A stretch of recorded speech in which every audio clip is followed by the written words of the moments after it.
Seul Dieu est le maître du temps. Matthieu chapitre 24 au verset 36. Matthieu 24, 36. Christ le premier-né. Ni Christ, ni le premier-né, ni le deuxième-né, ni les anges les plus puissants de la création, ni les ophanimes, ni les archanges, trône, dignité, domination, autorité.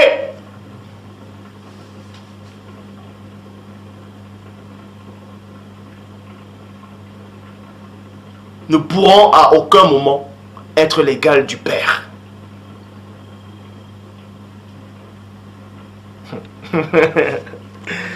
Pour être l'égal du Père.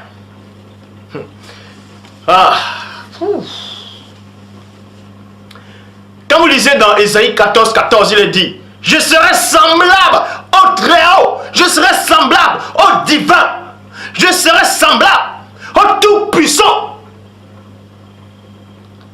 Ce chérubin jadis, il avait déjà reçu un esprit de confusion, d'égarement. Pour être semblable à Dieu, écoutez attentivement, pour être l'égal de Dieu lui-même, il faut d'abord, que vous ne soyez pas une créature.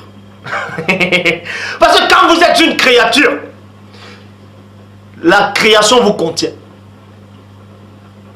La réalité vous contient. Or, rien ne contient Dieu. Parce que Dieu a créé la réalité. Dieu a créé la création. Il a créé la notion. Il a créé toutes choses. Par sa divine parole. Par sa divine puissance. Par son esprit. Le Mundi Maloba. Donc, pour oser dire que vous êtes égal de Dieu, il faut premièrement que vous soyez égal à sa parole. Vous voyez? D'abord que vous ne dépendiez même pas déjà de sa parole. Parce que pour être l'égal de Dieu, si vous êtes égal à Dieu, vous n'allez plus l'obéir.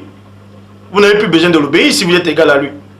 Vous allez l'obéir pourquoi? Puisque vous êtes égaux. Si vous êtes égaux, si vous êtes égaux, vous allez l'obéir pourquoi? Pourquoi ça ne serait pas lui qui va vous obéir si vous êtes égaux? Est-ce que vous comprenez? Donc, Christ à aucun moment n'a été Dieu le Père. Il n'est pas Dieu le Père. Il ne sera jamais Dieu le Père. Enlevez ça complètement de vos petits cerveaux humains. Pour que Christ soit Dieu lui-même, il faut qu'il ne dépende même pas de Dieu. Il faut qu'il ne dépende pas de Dieu.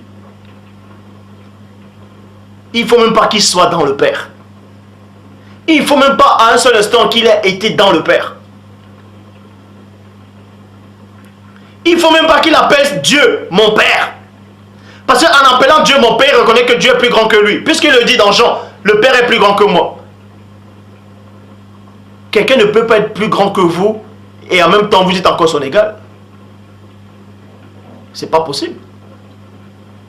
Donc, pour que Christ, ou pour que peu importe les créatures dont les gens vont dire que c'est Dieu, Dieu est venu au Congo, il s'appelle ceci, cela. C'est un noir, il a eu des enfants, il a eu des enfants, il a une femme, il est actuellement au Congo.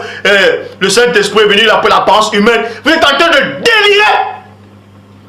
Pour que vous soyez Dieu, il faut que vous sortiez de la notion de créature. Parce que tel que vous êtes une créature, vous êtes quand même contenu. Que ce soit sur la terre, que ce soit dans l'univers, que ce soit dans le ciel, le mot dans apparaît.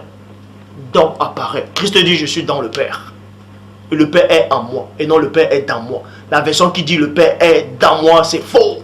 Dieu ne peut à aucun moment être dans un endroit. Rien ne contient le Père. Christ est dans le Père. Et le Père est en lui, par son esprit. Ce n'est pas Dieu lui-même qui est dedans. Parce que rien ne contient Dieu. Dans ce cas, c'est quelque chose qui contient Dieu. À un seul moment, une seule petite particule de seconde, il ne serait plus Dieu. L'univers va s'effondrer. Mais vous imaginez, Christ sur la terre, il dit quoi? Avant de faire les guérisons, les gens manifestaient la foi. Un moment, la parole dit quoi? Christ était dans l'étonnement. Christ a dit, même à Jérusalem, je n'ai pas trouvé une aussi grande foi. Parce qu'il était dans l'étonnement. Vous pouvez étonner Dieu. Vous pouvez épater Dieu. Dieu